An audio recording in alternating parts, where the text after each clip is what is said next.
ये श्रृंखला सर्व आत्माओं के पिता परमात्मा शिव के द्वारा उच्चारित महावाक्यों के संकलन पर आधारित है।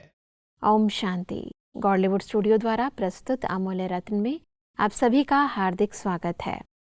इस जीवन रूपी परीक्षालय में हम हर रोज एक नया इम्तिहान देते हैं, परंतु यदि हम शारीरिक व मानसिक रूप से तैयार नहीं हैं, तो इन इम्तिहानों में हम फेल हो जाते हैं, दुखी व दिल शिकस्त हो जाते हैं।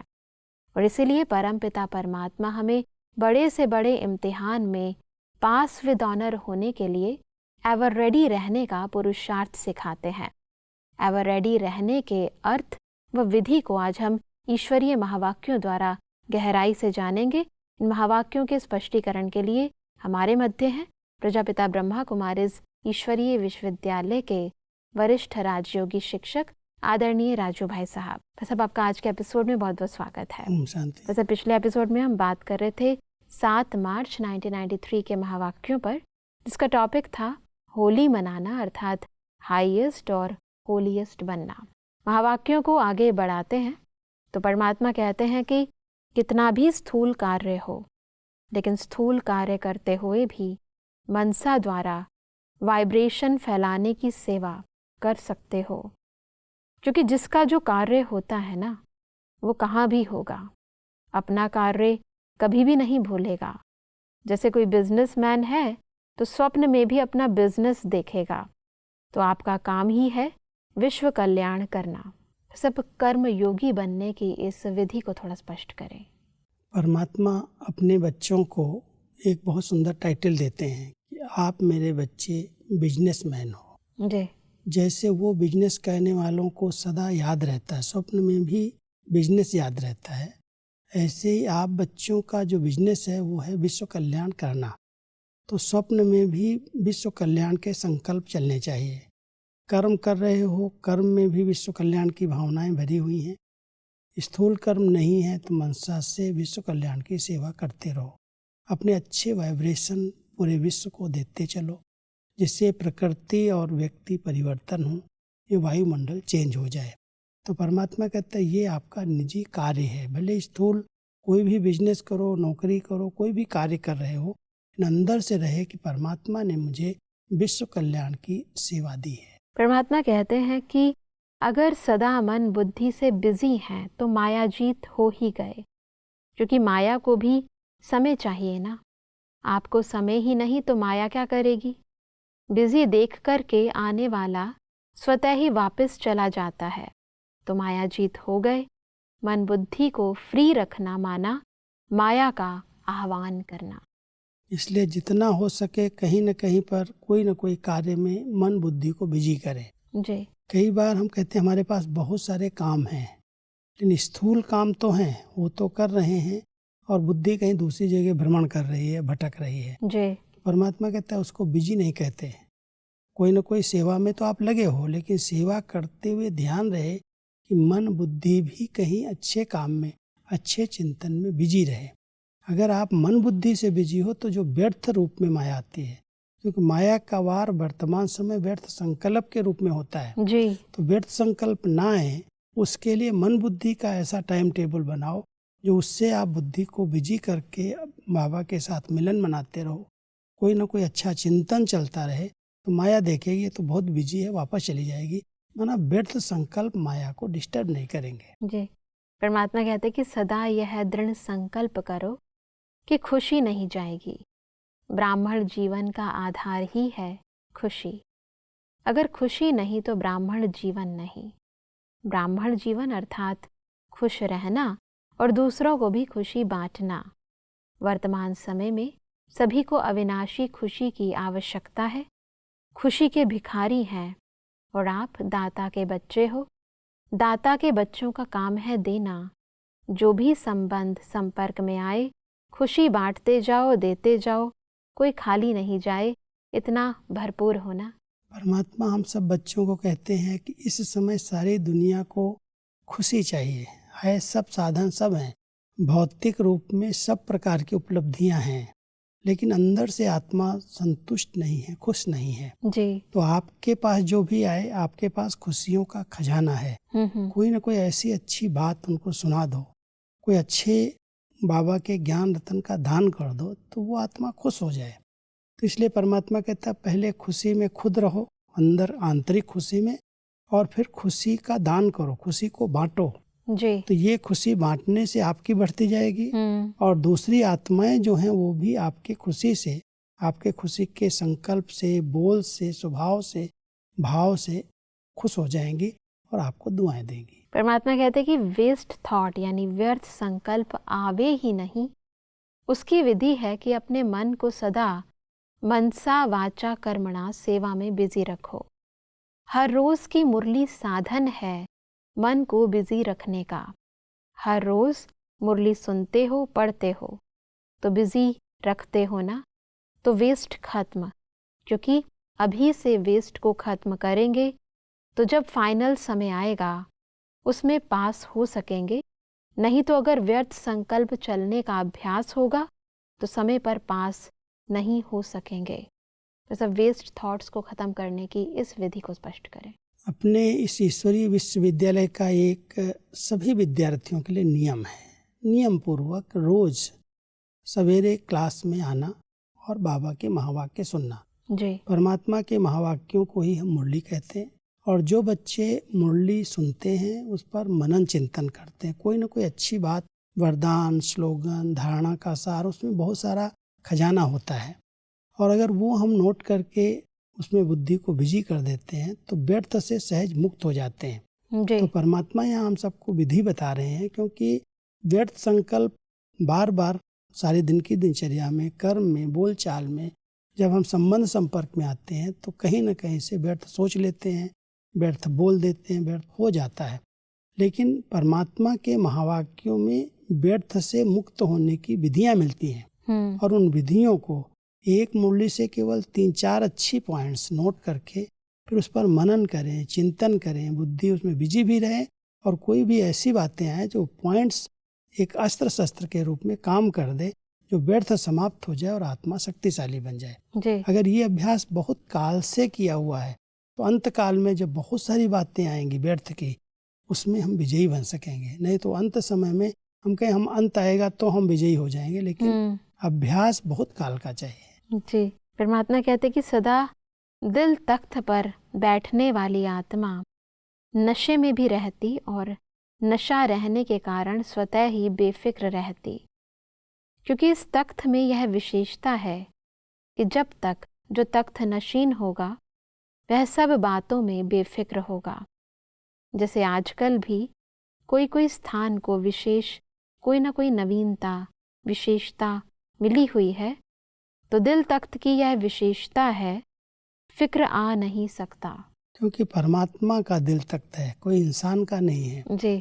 भगवान के दिल पर राज्य करना, कहते हैं इसने दिल को जीत लिया। तो दिल को जीतना माना उसके दिल तख्त पर बैठ जाना। तो परमात्मा अपने बच्चों को दिल तख्त नशीन बनने की अनेक विधियां बताते हैं। अगर कोई बच्चा बहुत सपूत है, आज्ञाओं पर चलता है, श्रीमत को पालन करने में सदा ही हाँ जी करता है, एवर रेडी रहता है, तो परमात्मा के दिल को भी जीत लेता है। जैसे लौकिक में बच्चा बहुत सपूत है, आज्ञाकारी है, मिलनसार है, तो माँ बाप के दिल पर रहता है। तो ऐसे ही जब हम दिल तख्त नशीन बन जाते हैं तो परमात्मा इस स्थान को, दिल के स्थान को बेफिक्र रहने का वरदान मिला हुआ है।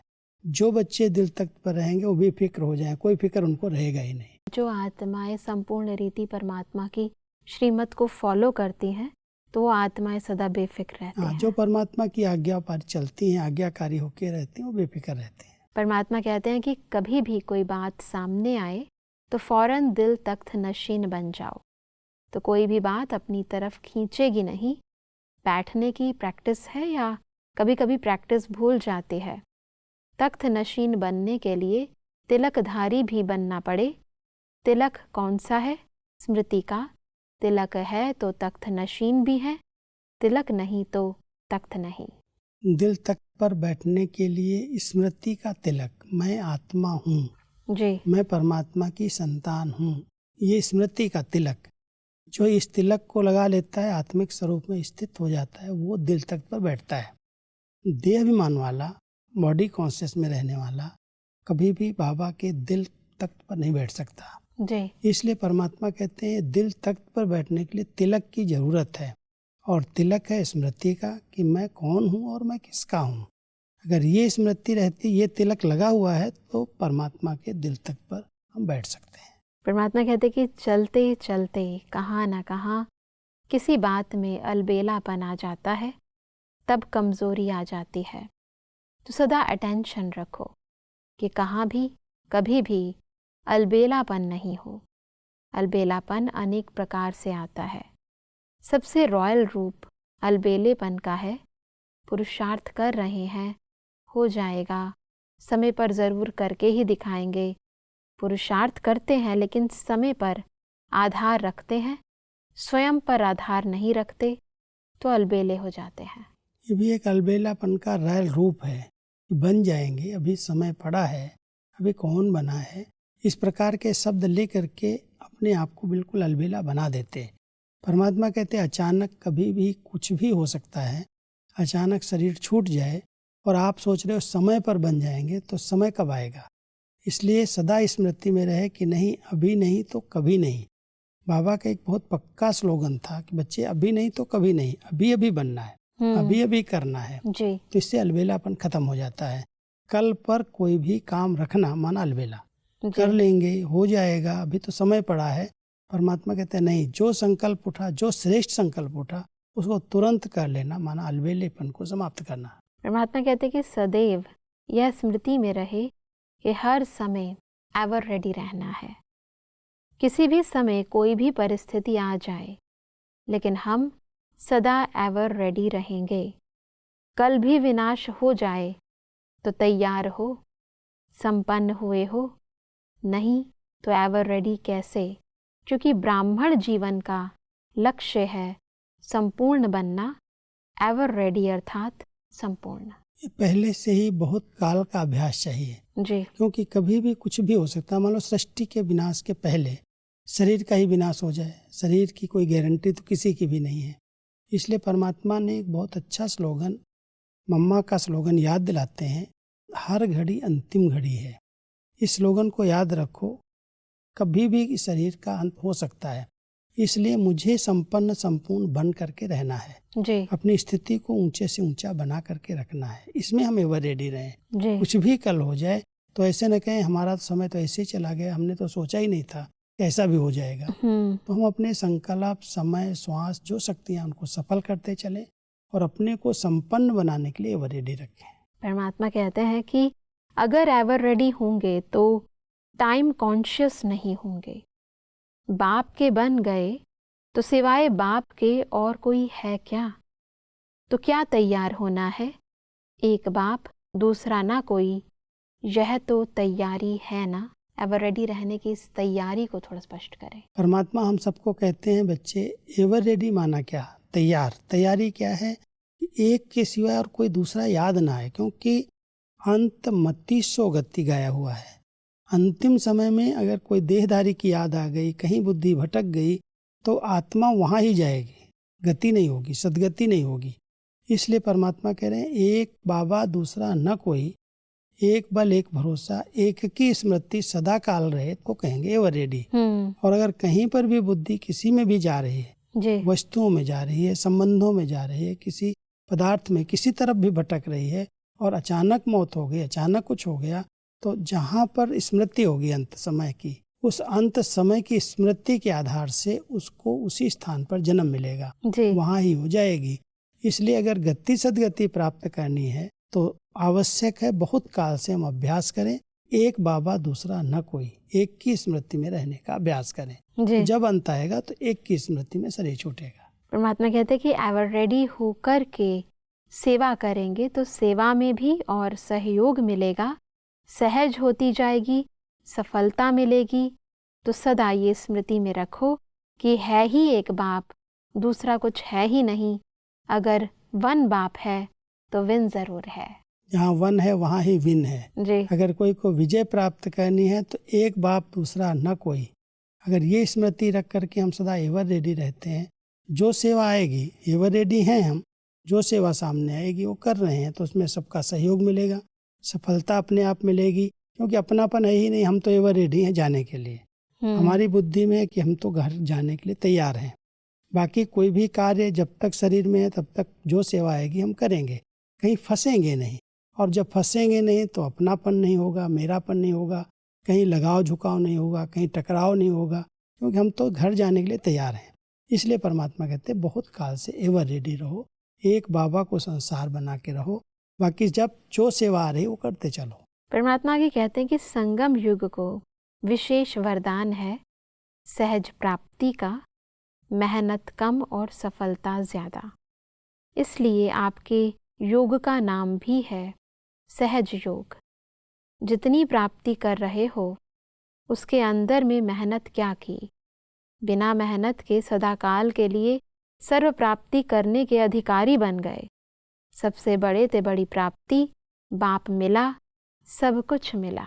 संगम युग के इस वरदान को स्पष्ट करें। क्योंकि योग है ही बाबा के साथ, परमात्मा के साथ जी। और जब हम सहज योगी जीवन कहते हैं तो सहज परमात्मा के साथ हमारे सब संबंध हैं। तो बाबा मिला माना सब कुछ मिल गया, सब संबंधों से बाबा हमारा हो गया। तो परमात्मा कहता है सहज योग यही है कि परमात्मा ही हमारा हो गया और कोई को हम दूसरे को याद ही नहीं करें। और जब वो हमारा हो गया तो जो उसके खजाने हैं, जो उसका वर्षा है, वो हम उसके अधिकारी बन गए। इसलिए सहज योगी आत्मा को कभी भी कोई मेहनत का अनुभव ही नहीं होता, क्योंकि परमात्मा ही उसका संसार है। परमात्मा कहते हैं कि जो भी कदम उठाते हो, हर कदम में सहज का अनुभव करना, यही ब्राह्मण जीवन है। क्योंकि बाप सर्व प्राप्तियों के भंडारे भरपूर कर देते हैं। तो जहाँ प्राप्तियों का भंडारा भरपूर है वहाँ कोई बात मुश्किल नहीं है। सर्वशक्तियों का भंडार भरपूर है। जो नॉलेजफुल हैं उसके सर्व खजानों से भंडारे फुल हैं। अगर कोई कमी है, चाहे शक्तियों में, चाहे गुणों में, किसी भी खजाने में कमी है तो नॉलेज की कमी है। जैसे भंडारों में भरपूरता का आधार नॉलेज है। इसको थोड़ा स्पष्ट करें। क्योंकि नॉलेज से ही सब प्राप्तियां हो रही हैं। कोई भी चीज स्थूल में भी या दुनिया के अंदर भी अगर कोई सफलता मिल रही है किसी भी कार्य में तो उसके पीछे ज्ञान है, समझ है। अगर कोई समझदार नहीं है तो उसको पता ही नहीं चलता अभी कौन सा बीज बोना चाहिए, कौन से कीड़े लगे, कौन सी उसको दवाई देनी चाहिए, कब क्या करना चाहिए। अगर उसको ज्ञान ही नहीं है तो उसको नुकसान ही नुकसान होता है। अगर उसको ज्ञान है, समझ है, नॉलेज है तो उसके आधार से वो हर कार्य में सफल होता है जी। तो परमात्मा कह रहे हैं जिसके पास ज्ञान है, नॉलेजफुल जो आत्माएं हैं, उनको सफलता अपने आप मिलती है। उनके पास सब शक्तियां, सर्वगुण काम करते हैं। नहीं तो कोई भी गुण, कोई भी शक्ति समय पर हम काम में नहीं लगा सकते। समझदार व्यक्ति समय पर इस गुण का प्रयोग यहाँ करना चाहिए, इस शक्ति का प्रयोग यहाँ करना चाहिए। ज्ञान है, समझ है तो वो पास हो सकता है। नहीं तो सब कुछ होते हुए, ज्ञान भी है, गुण भी हैं, शक्तियाँ भी हैं, सब है, लेकिन समय पर यूज करना नहीं आ रहा है, उसकी समझ नहीं है, उसकी ज्ञान नहीं। तो परमात्मा कह रहे हैं सहज योगी जीवन जो हर कदम में सफलता प्राप्त करें उसके लिए नॉलेजफुल बनना जरूरी है।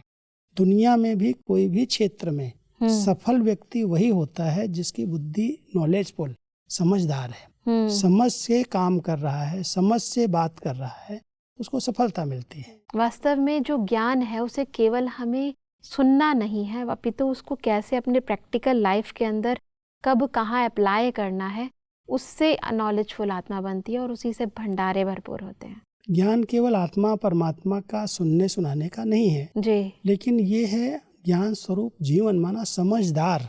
कोई भी कार्य, कोई भी संकल्प, बोल, कर्म करने जा रहा उसके पहले समझ करके करे। कहते पहले सोचो, समझो, फिर करो। ऐसे नहीं कर लिया फिर सोच रहे हो।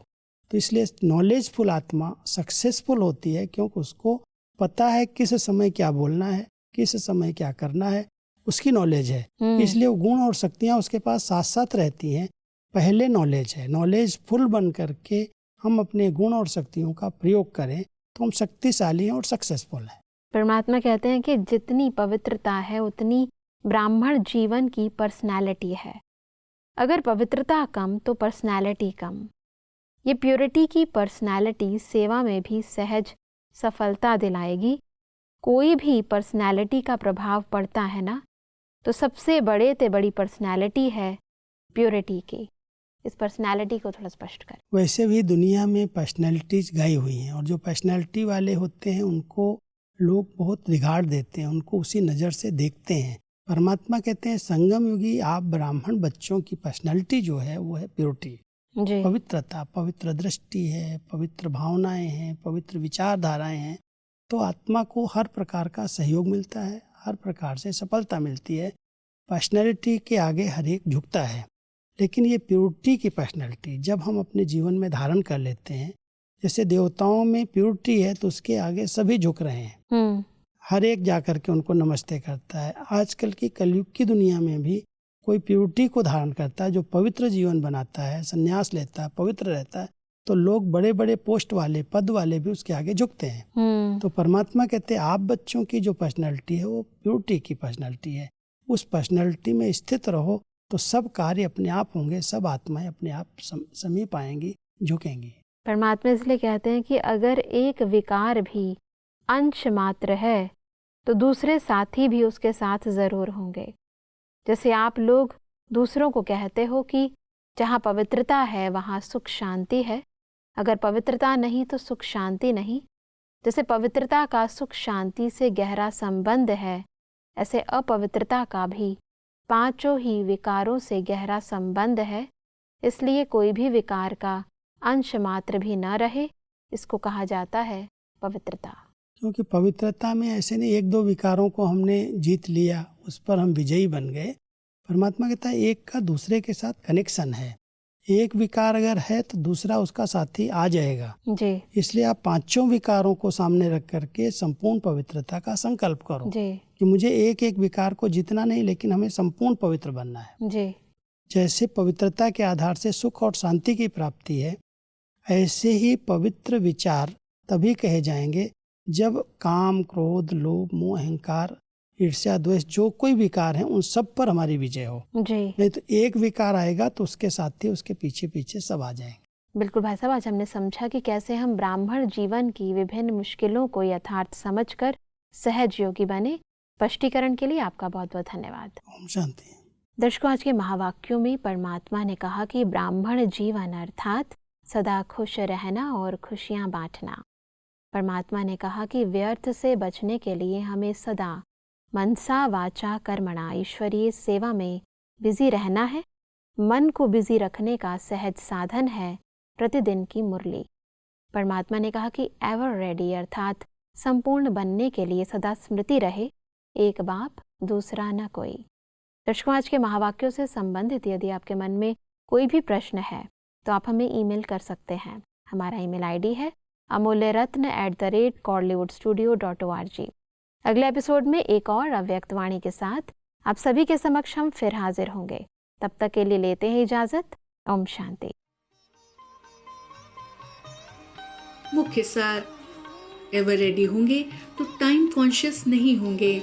एवर रेडी होकर के सेवा करने से सेवा में और भी सहयोग मिलेगा, सहज सफलता मिलती जाएगी।